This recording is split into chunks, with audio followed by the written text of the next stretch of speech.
It's KarKix. Now here's the host of KarKix, Bob Lang. Recently, Mark Roman and I were invited to the Larry Ahrens program on 1550 KIVA, and we were able to talk a little bit about Scottsdale, a little bit about investment in classic cars. This is a rebroadcast of that interview. Enjoy.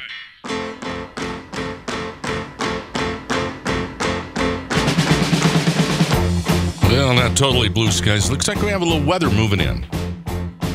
I don't think it's going to do a lot around here. Maybe a little moisture, but some parts of the state get a little snow up in the mountains where the snow really belongs anyway. And so we have some high clouds this morning.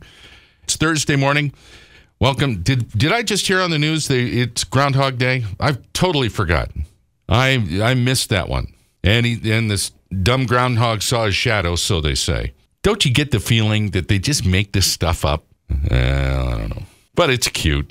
So happy Groundhog Day, everybody. Celebrate in your own way. I know some people, any excuse for a party. Let's have a big groundhog party. What the heck? So it's 8:08 here on AM 1550 KIVA. I should introduce myself. I'm Larry Ahrens. Thanks for joining us today. Going to have some fun. We're going to talk some cars on the program today.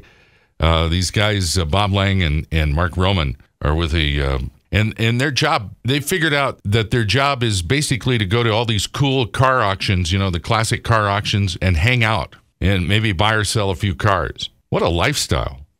How come I didn't think of that? And they've been bumping into all the classic car people and looking at all the cool cars, and they'll be here at 9 o'clock to talk all about it and their experiences. And so, I'm kind of interested. A lot of people invest in these classic cars because the market for that is a whole lot better than you're going to get in the bank.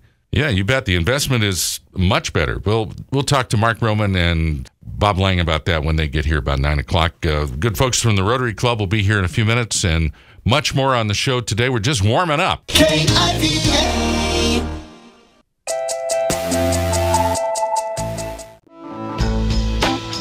Okay. We're back here on AM 1550 KIVA. Website is 1550kiva.com, and all the interviews are there cataloged for you. A lot of folks responding to that. We appreciate that very much. Coming up after our 9 o'clock news, we're going to talk about classic cars and some guys that go and chase those down. They just got back from all the auctions in Arizona and saw some good stuff. So that's coming up. Bob Lang and Mark Roman will be with us. KIVA.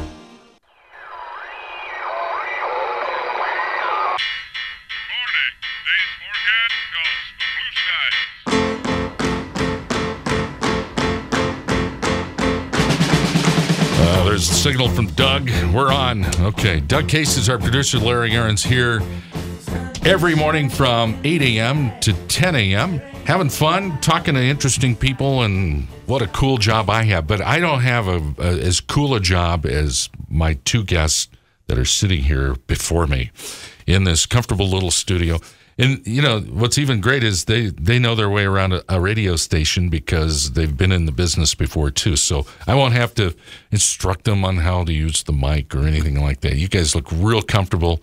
We could just do this all the time. Let me introduce to you from KarKix, my old friend Mark Roman, and the big guy over here, Bob Lang. How are you guys? Great, Larry. Let me start by saying it is great to hear you back on the air. Thank you, Mark. It's been a long time, but welcome back. I've been listening to you every morning, and thank you. Really enjoy it. Well, it's great to be here, and as you can see, this is comfortable. It's fun. We can have a good time. You pulled some big heartstrings on me the other day with when you had Mike Roberts on. Because wasn't that of course, fun? Alumni of KOB. It was to hear Mike. Mike helped my son get to camp and then eventually a D1 scholarship. And so to hear him and the story of Johnny Hyatt, who I worked with for 14 years on Rich Mazda, and it was just amazing. It was a great program, and kudos to you. That was a really wonderful show. I was really pleased that he just wanted to come in and talk. I said, Mike, would you just come in and tell some stories? That's all I want. And he said, we can do that? And I said, yeah, we got a lot of time to do it, too. So it was a great story. Yeah, I'll have him back. And what I want to do is kind of do an alumni show, an old KOB alumni show. There's a lot of folks that used to work there. You need a bigger room if you do that. Oh, I know. Yeah. It'll have to be a series. So I'm going to work on that, and we'll have you guys as part of that, okay? Like I said, you guys have the best job in the world. So what does KarKix do, and what do you guys do with this? Well, KarKix it was funny because it was originally called Car Talkin', but we didn't want our lawyers were afraid of Click and Clack's lawyers, and so we changed it to KarKix. And first, because for legal reasons. Second, because my old English professor would fall over and die if he knew we spelled it KarKix. But the idea was to provide coverage in an area that wasn't really getting a lot of. There were a lot of shows on the radio that were doing repairs, car repairs, like hi, I'm Pete and I've got a broken air conditioner, and we thought, let's leave that alone, and we're going to go take care of customs, classic cars, muscle cars, and these are cars that touch people more than, it's not just an old car, it touches them in their life. Yeah. It was an old family car. So we had a '69 Chevelle. Yeah, it was a really great car. And now they're talking about like this. We're going to do Vets for Valentine's Day, and we're going to go through the history of Corvette. Mark did an epic interview with the president, CEO of Mid America Motorworks, right? Mike Yeager, and this is back in Effingham, Illinois, and I actually came Corvette across parts. that. Yeah, just an incredible interview. So that's a lot of what it is what we do different as opposed to just a website and people throw up stories and you've got a story on GM and how their sales were up or down or whatever. We literally go to events and go out and interview people. And one of the most amazing things, the best invention I've ever seen is the iPhone. Let me show you this little microphone here. I've never seen anything like this. This is an app that you can take an iPhone and plug a mic literally into it, and all the heavy equipment that used to that we used to do. You're like a type. So you plug it in your iPhone and go. Do your thing. Yeah. So basically you carry your passion for classic cars over to the website. That's right, and the radio. Fantastic. We're going to talk about classic cars. We just got back from Arizona and all the big auctions, which was last month, and we'll continue our conversation with Mark Roman and Bob Lang from KarKix right after this. KIVA.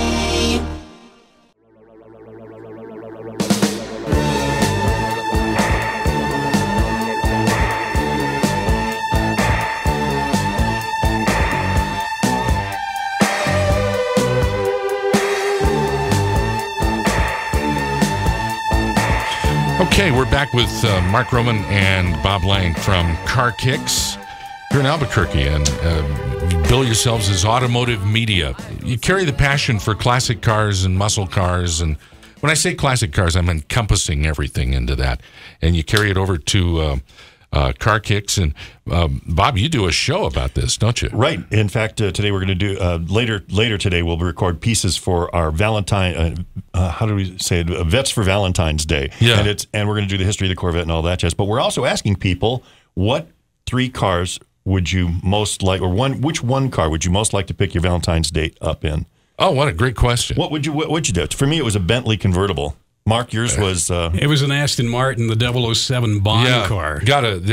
She would just be all over you, Bond. Yeah, when you show James up, James Bond. Yeah. Now, if your listeners want to go to the KarKix Facebook page and post theirs, we'll put them in a drawing for a KarKix ball cap like the one I'm wearing. So they just have to go to the KarKix Facebook page and then put what car would they most like to take their Valentine for a date on, and we'll pick a name and we'll send them a cap.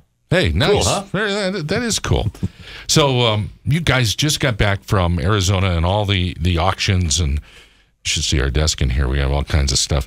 So your purpose to go was to get in the middle of all the classic car action. And during that latter part of January in Scottsdale, Arizona, it's kind of the epicenter of the classic car world in America. Yeah, Woodstock for old tin. That's a good way to put it. And you have the Barrett-Jackson, that gets the most publicity, but there are really 5 or 6 more auctions going on in the valley out there. There really is, and for people that like the Super Bowl, I pretty much call that the Super Bowl week for automotive. It kicks off in Scottsdale, and while you have the Barrett-Jackson, they run every week, in the evenings on speed, and then they put more into it on the weekends all day, Saturday and Sunday. But you also have the RM auction. You have the Gooding and Company auction, which set an incredible record for a Ferrari in Monterey last year. They had a Ferrari go on the block for $16.39 million. It was a prototype of 57 Testarossa. Oh, my gosh. So these are some of the ones that you really don't hear that much about. You also have the Russo and Steel. Bonham's just started a auction this year, and you have the Silver, which is a smaller one, but it's just hopping from... And Gooding and Company is that's the Gracious Uptown Living auction. That's the one where the average car price is greater than the median price of a home in a very, very expensive neighborhood. So each auction has its own feel to it and own specialty, right? Which one, in your opinion, is the better one for the overall classic car auction? Well, I think as a whole, you've got the Barrett that is the best of all worlds. It does everything. The muscle cars, classics, old stuff. I'm going with that. Yeah. They do. But what's nice about the other ones is depending on what you like, you can kind of gravitate toward that. If you want to go see some of the classics that are from across the pond, whether it's going to be a Ferrari or if you want to go see an Aston Martin or a real rare BMW or an MG, you're going to go to the Gooding. If you want to see an incredible Duesenberg, not only are you going to see that at the Barrett, but you're going to go and you're going to see that piece of fine machinery over at the RM. So they've all carved their niche is what they've done. And Mecum too. You'll see easier accessible for the average guy cars at Mecum, but you'll also see some very incredible rare things. Barrett-Jackson has, and a lot of people have this idea that Barrett-Jackson is just $200,000 Camaros. It's not. In the early days, Tuesday, Wednesday, there are affordable cars. I mean, a guy with a couple of grand can go down there and still get a car. Of course, it's not going to be Concours rotisserie restoration, rare, one-off Camaro, but he can get himself a really nice old sedan or a nice, Buick or something. He can get a nice car that he'd be in love with. What I want to talk about is the actual market for cars, what the prices were like this year when we come back. And what kind of investment is this for people? This is good stuff. All right, so if you love cars, especially the classics, our two guests here are all over it. Mark Roman and Bob Lang from KarKix.com. Back in a moment. KIVA. Okay, we're back with the car guys here, Mark Roman and Bob Lang with KarKix.com. They are absolutely passionate about classic cars. They've just gotten back from all the auto auctions that take place in Arizona every year. And if you love classic cars, muscle cars, old cars. Well, we're also out at SEMA for hot rods, customs, and street rods and things like that. All that stuff. KarKix.com is where you can go. And Bob does a show on it's automotive passion, automotive media. And this is a lot of fun. So you were at Barrett-Jackson. That's the most famous auction. I see one car went for $2.9 million. That was the Tucker Torpedo. If you've ever seen the movie that actually Jeff Bridges did back in the 90s, it was devoted to the car Tucker. They only made 51 of those. Great story. Some of them go on the block every once in a while. They have one down at the Peterson Automotive. They have one also up at the Blackhawk Museum in Northern California near Danville. And this one went for, 2.8, 2.9 mil. There's a Pierce Arrow that went for $2.2 million. This is amazing. People are buying these at that price level to own them. It's not necessarily an investment at that price point. It can be, and in a lot of cases, it is to fill a collection. A person has a passion for those Dietrich designs, or they have a passion for that year of car. But collecting cars as an investment has layers to it. There are the guys that are buying a $5,000 Buick and turning it into a $15,000 Buick. There are guys that are buying $35,000 Corvettes and turning them into $80,000 Corvettes. There are guys that are buying, and those layers act differently as an investment. So if you're working in that lower echelon, say up to $25,000, you're probably going to see some appreciation and do some good this next year. Yeah. And the same maybe up in some of the higher ranges, but it starts to fade in certain areas. Like we were talking Ford GT40s not bringing what they did 2, 3, 4 years ago, Mark. Well, one of the things too is the market kind of tanked for everything, just the economy back in 2007, 2008, and that happened with some of the automotive too. But the market changed as well. 5-6 years ago, you could go to the Barrett-Jackson and you'd see these Cudas and Challengers going on the block for $300,000-$400,000. and money was no object. Right. Today, you can go up there and buy that. Yeah, it is. And you can go and buy the same thing for half that price. But while the Mopar trend has faded, all of a sudden Chevrolets come back because of the resurgence of the new Camaro. Mm-hmm. Oh, and pickup trucks. I have watched old pickup trucks. They used to, roll a 65 Ford across the block, and it would go for maybe $8,000 to $10,000, nice restored. And now they're bringing high teens, and some of the 40s, like a 49 Ford, I saw roll through at 30. That a year ago would have sold for 18.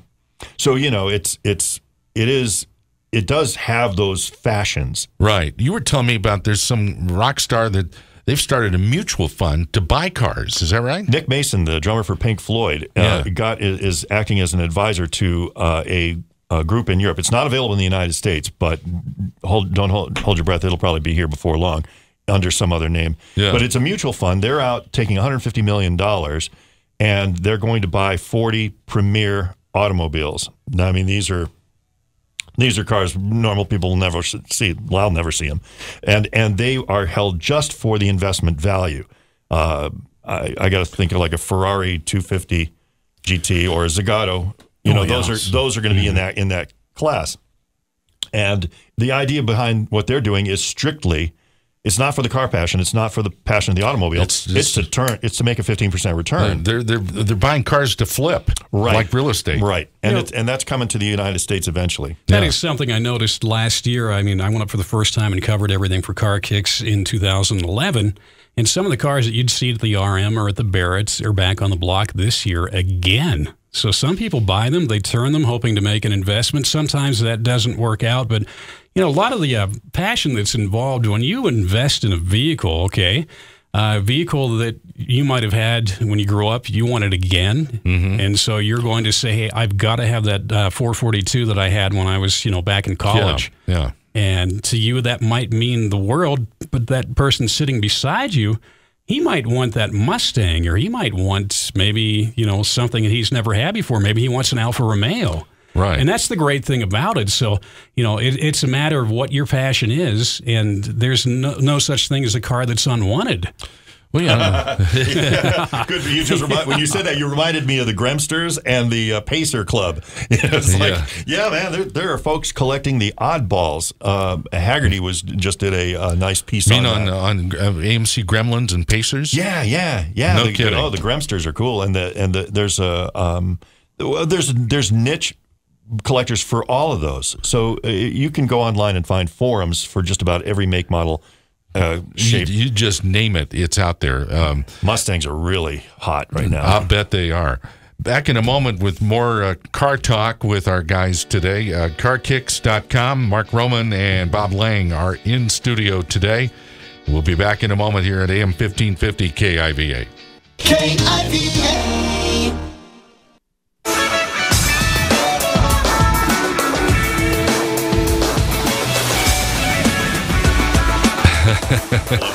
Yeah, it's fun.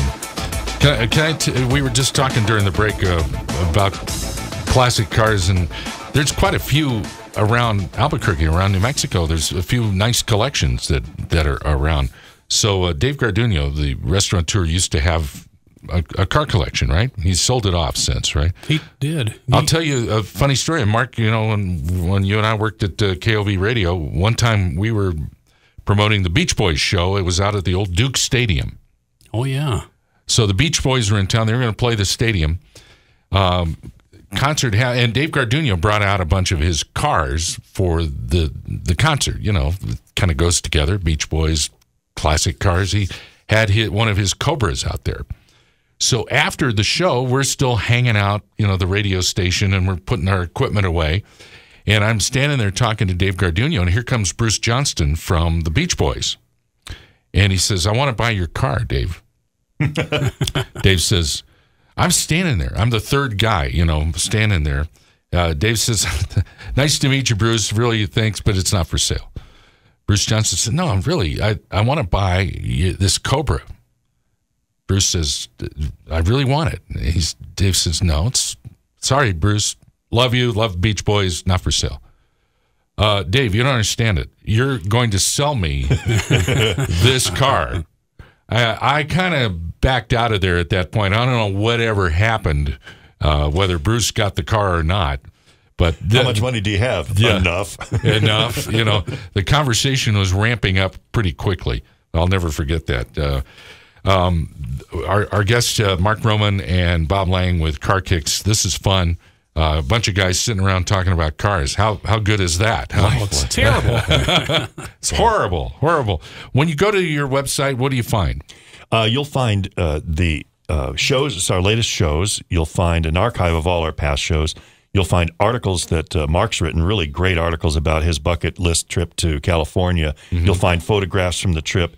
And I really want to invite people to come and join us on Facebook, KarKix on Facebook, and become involved, because that's where it gets interactive more so than the website. The website's kind of informational right now. It's in the middle of a rebuild. So you'll see a wholly different website, hopefully within a month or so. Beautiful.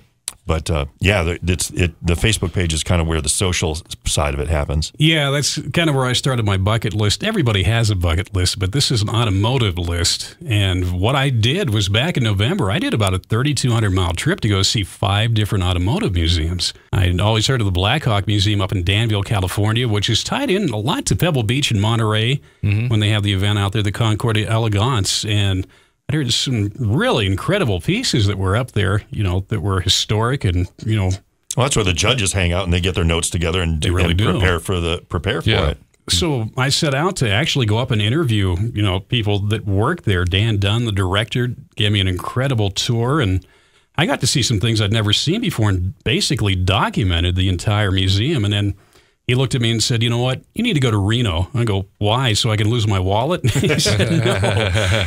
You need to go to Reno to see the National Automobile Museum." And Bill Harrah put just an incredible collection together over the years until he passed in, I think, 1978. From Harrah's Casino? Yes. Bill Harrah? Oh, yeah. That guy? Oh, yeah. He had some money to play with. Well, it was a great collection. I mean, he was a passionate collector and restorer and did quite a lot of it. Your interviews, by the way, are from that trip, are on the KarKix website, so you can go look, and they're right on the front page, easy to find. So if you really want to hear about some of the crazy things, that's all right. We'll do another quick radio break here. When we come back, I want to hear about what some of these things sold for at the auctions that you just attended, and we'll cover some more car talk with our good friends today, Mark Rowan and Bob Lang from KarKix.com. Back in a moment. KIVA Savage.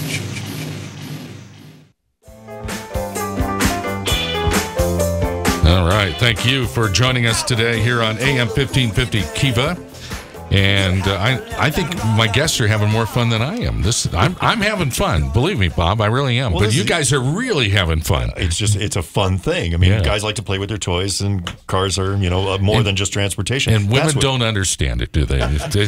Some do. Some do. Some do. In fact, there's a woman that's been showing up at Barrett and all the other auctions and just buying a lot of things up, and her name is Tammy Allen. She has a museum that's in Grand Junction, Colorado, and she's got some incredible pieces that she's put into that collection up there. That's neat.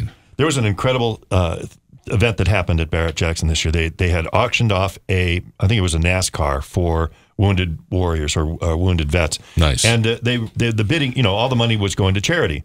Well, the bidding ran up to $250,000 on this car, and it's an old NASCAR. It's not worth that much, but they bid it up for charity. Yeah. Well, they struck the gavel at $250,000. A guy in a blue suit standing at the base of the podium turned around up to the auctioneer and said, "I'll match that bid as a donation." Now, I thought, I kind of sucked in there and thought, oh my God, he just donated $250,000 to this wounded vet effort. And then a woman in the audience stood up, and she's a collector. Might have been her. Said, "I'll throw $100,000 on top of that." So these events really do charities like the motorcycle rallies at Christmas time, like motorcyclists and car collectors. They're all working for charity. The hot rod guys here in town, I know, they must do things as well. So, the community is really a great community. They're always promoting positive things. Amy Assiter has a Wounded Vets Children's Fund, Mission Freedom's Children. So look that up and throw some money her way. So went to all the auctions. What cars that you saw that you didn't think you'd see that just really just blew you away? Rarities. A real rarity that I didn't realize was up there was President Roosevelt's limousine. It's called the Queen Mary. And the thing is, you have a picture of it there. Yeah, it probably takes up about 2 garages, and it was is that pretty? A limousine that went for, I believe, $269,000. But not only did Roosevelt use it, but they used it into the Truman administration, and then also Eisenhower used it until Kennedy came along. I thought that was... Everything changed to the new modern Lincolns, but I mean that they literally have pieces like that up there. So you never know what you're going to see. From the same time last year, they had at the Barrett on Saturday night President Kennedy's ambulance. Right. The There's ambulance. some controversy around that one, but the ambulance had carried his body away after the assassination. Exactly, and then this year they matched it by actually having his hearse. The Cadillac hearse that took him away, the 64, they had that go on the block as well a year later. Now, it's such a diversity that you see. I mean, from auction to auction, but also in the days from the early days like Tuesday, Wednesday, Thursday, you see different than what you see on Speed Channel. Saturday and Sunday, you see the crazy expensive cars. Yeah, and that's half the fun of it. I mean, it takes an entire week to really go and hop to these events and just take everything in. You guys were worn out after this, weren't you?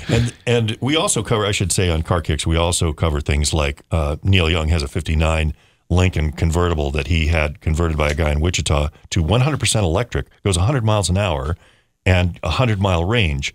Now, if you're familiar with the 59 Lincoln, it's about a 7,000-pound car. It's a huge thing. Yeah, but I mean, it's oddities like that in the universe that are, we cover, I guess what I'm saying is we cover green a bit, we cover some of the news, and then we had the saga of Saab, which was a continuing soap opera series about the passing of the Saab automobile.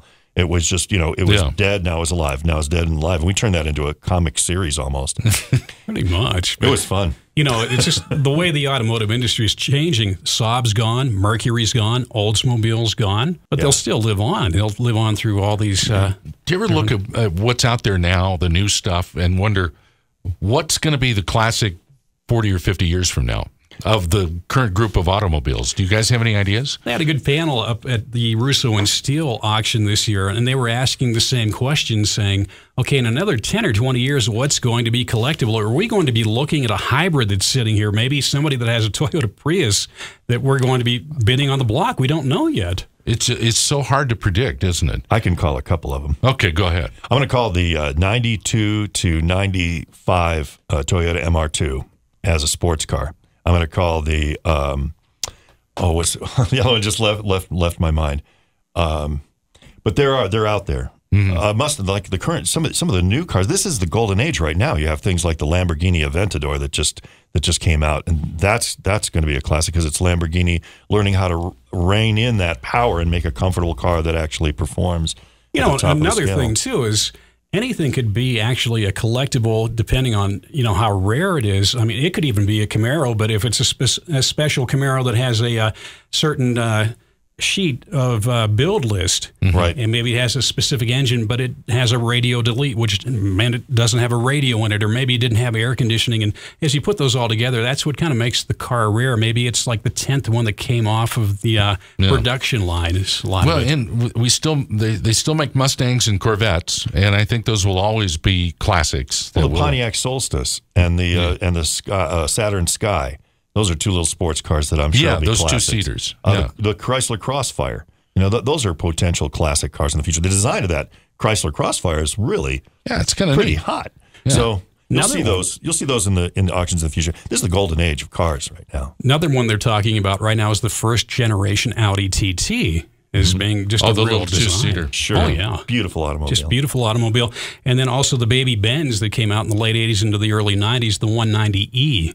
A lot of people are starting to look at those as collectibles. Speaking of two-seaters, and I saw one in my neighborhood the other day, that two-seater Cadillac sedan that they made just recently, but I don't know if they make it anymore. I can't remember the model. But the XLR. Yeah. I love that. Yeah.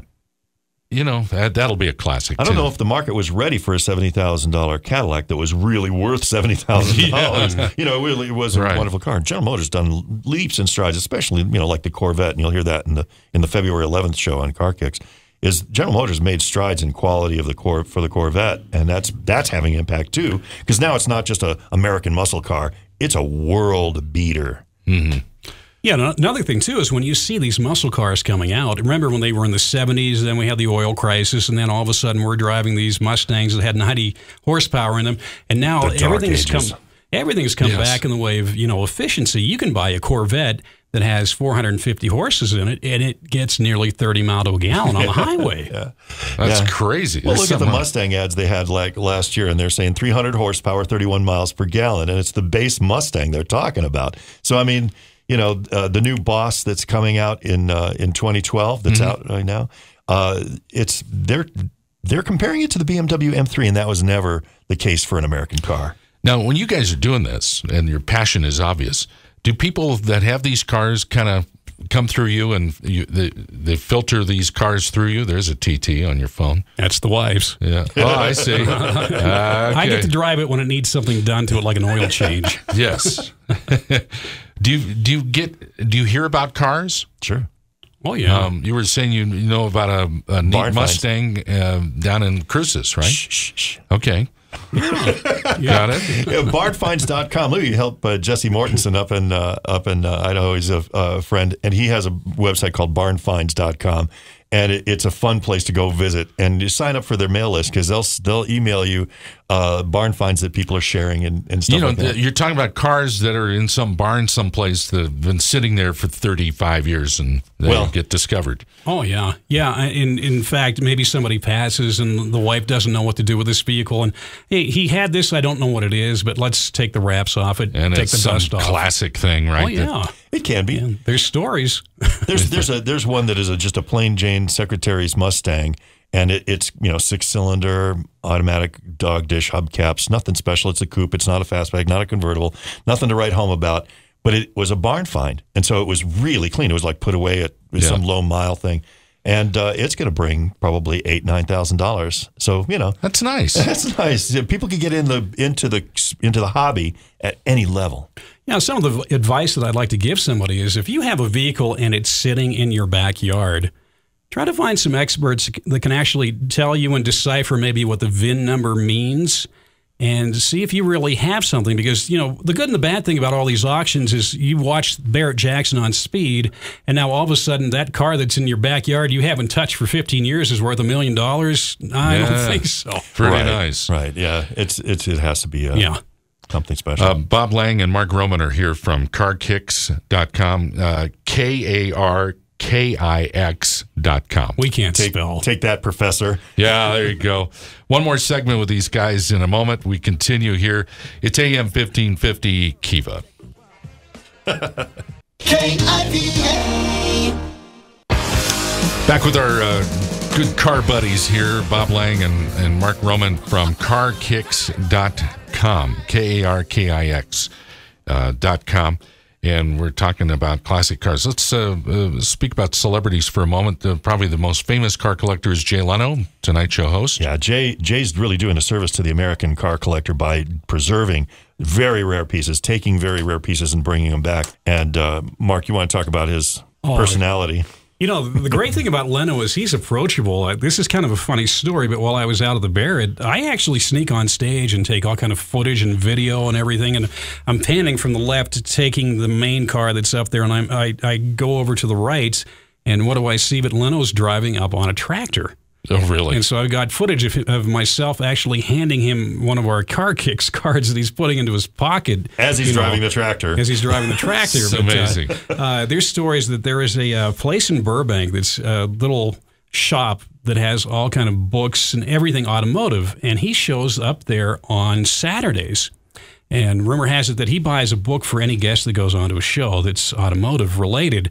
But if you're in that store and he comes up to you and says, hey, yeah, you're looking at that book on Cobras. Well, I got 3. Well, let's sit down and talk. And you can literally talk to him. He'll take you over if he likes you enough, and he'll show you his collection in the hangar out of the Burbank airport. So this guy's just really passionate, and I don't think it's about an ego or anything, but it's just his love. He has some very rare cars. He has a Stanley Steamer, things like that are real automotive icons. Histories, yeah. Some of his electrics from the 1907 period, they wouldn't exist anymore if it weren't for him. And he's doing that across a wide range of years and types. So you bumped into Wayne Carini is the guy. If you have cable or satellite, the show is called Chasing Classic Cars, and it's a fun show to watch. And he's a restorer himself, right? And so Wayne, you bumped into him?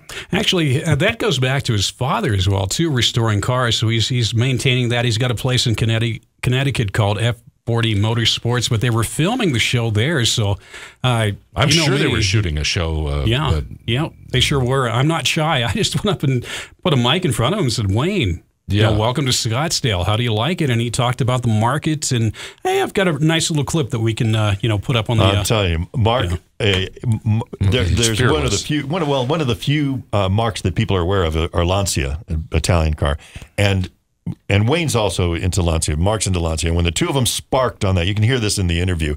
When they both sparked on the Lancia model, it was like, oh yeah, it really took off. So, kindred souls, and you find that a lot, no matter where you go. If you pull up in even a 65 Mustang and there's somebody walk up, yeah, that's a really nice old Mustang. It's a very social and very endearing hobby. It really is, and it's a wonderful group of people that do this, like you say. It's just amazing when you go to these shows. You never know who you're going to run into. But there was also the car show called What's My Car Worth? Donald Osborne's there. I'm interviewing him. I mean, we're just really trying to go after anybody and everybody that we possibly can. Mark, how about the Cadillac Hunter? Oh, yeah. Yeah. George Benson. That's true. I'm walking through. The jazz guitarist, George Benson. George Benson was there. I'm walking through to go to a gala event that they hold at the Barrett on Monday nights, and I look through the vendors, and there's places where you can buy neon signs, you can buy anything and everything, and in a swing is George Benson and his wife. And all of a sudden, I've got an iPhone and I've got an iRig mic, and we're talking about Cadillacs that he's just real passionate about. And he's trying to buy an experimental Cadillac off of General Motors that was, I believe, the XP80 that they had the back Cyclone. in the 50s. Yeah. It was a prototype, one of those Futurama. One of those kind of things. I mean, it's like the odds, dude, are like way up there. But he's at it, and they've given him access to the car. Yeah. So he's trying to buy it from the factory itself. He is. It's not for sale, but they let him go in for a couple hours, take photos. He said he was in heaven. And, that's another thing to really go into is GM did these incredible shows called the Motorama back in the 50s, and they would go to different cities, and it would be the car of the future. Something I've always wondered, the manufacturers of these automobiles, Fords and GMs of the world, do they keep a copy of everything they've ever made over all the years? Well, I think they're starting to do that now, but what happened way back when is those cars were so expensive to make or whatever, and they didn't really want them. They scrapped a lot of those things. Yeah, that broke my heart. Back in a couple of years back, I don't want to say how long, I drove hero cars in commercials, and I was fortunate enough to drive Ford prototypes, F-150 prototypes with GT 40 engines and stuff like that. And after a week of on-location shooting and being a part of this prototype truck, which could go 130 miles an hour and handle like a Porsche, I was like in love with this truck. I mean, it was amazing. And so we got to the end of the shoot, and I asked Paul, the representative from Detroit, I says, what are you going to do when we're done with shooting? He says, we're going to pull the seats, pull the radio, take the glass out, and tip it up over into a chipper. And I was like, somebody told me they were going to shoot my best friend. I was apoplectic. I couldn't, I just, oh my gosh. It was a wonderful automobile. Now, of course, it became the Lightning a few years later, and now it's SVT and all their stuff. But, about 2 minutes left. Go ahead, Mark. One of the prototypes, speaking of the Motorama, is the F88. It's a 54 Oldsmobile that's actually sitting up in just outside of Grand Junction, Colorado, at the Gateway Automotive Museum in Gateway, Colorado. Now, back in 2005, I believe, that went on the block, and it broke a record at Barrett-Jackson, a prototype. This car went for $3.2 million at the time. And the guy that was actually bidding on it, actually, it's a convertible. He got into the car on stage and was saying, you're not going to take this from me. I'm going to take this. If you want to bid against me, go ahead. It's mine. I mean, these guys have arrogance when they do something. Well, it was one of one. It was rarity beyond, off the scale, rare, off the scale collectability. Unbelievable. KarKix.com is where you can talk to these guys, KarKix.com. And it's on the Voice America Variety Network, Variety Channel, and Saturday at 8. So very good. VoiceAmericaVariety.com Saturday at 8 a.m. and at 8 p.m. Larry, thank you for having us on. Welcome back. Thank you. So great to see you. This hour just flew by. I don't know where it went. So I'm glad to see both of you. Thanks again. Can we do this another time? Never. No, this is the one and only appearance you'll ever do. Okay. Do I have to go now? Yeah, I know. We're done. That's it for today. Thanks, everybody, for checking in with us here on AM 1550 Kiva. I'm Larry Ahrens, and we'll see you tomorrow morning at 8. KIVA. Like to thank Larry Ahrens and producer Doug Chase for making us feel so welcome. We had a really great time at KIVA. Don't forget to join us on VoiceAmericaVariety.com Saturdays at 7 a.m. and 7 p.m. Pacific, 9 a.m. and 9 p.m. Central Time. In the meantime, join us on the KarKix Facebook page and at KarKix.com. See you later. That's all for now. See you right here next time with more KarKix. KarKix is a production of Spirited USA, who is solely responsible for its content. Copyright 2011. All rights reserved. Join us on the web at KarKix.com. That's KarKix.com. And on Facebook and Twitter. See you later. Bye-bye.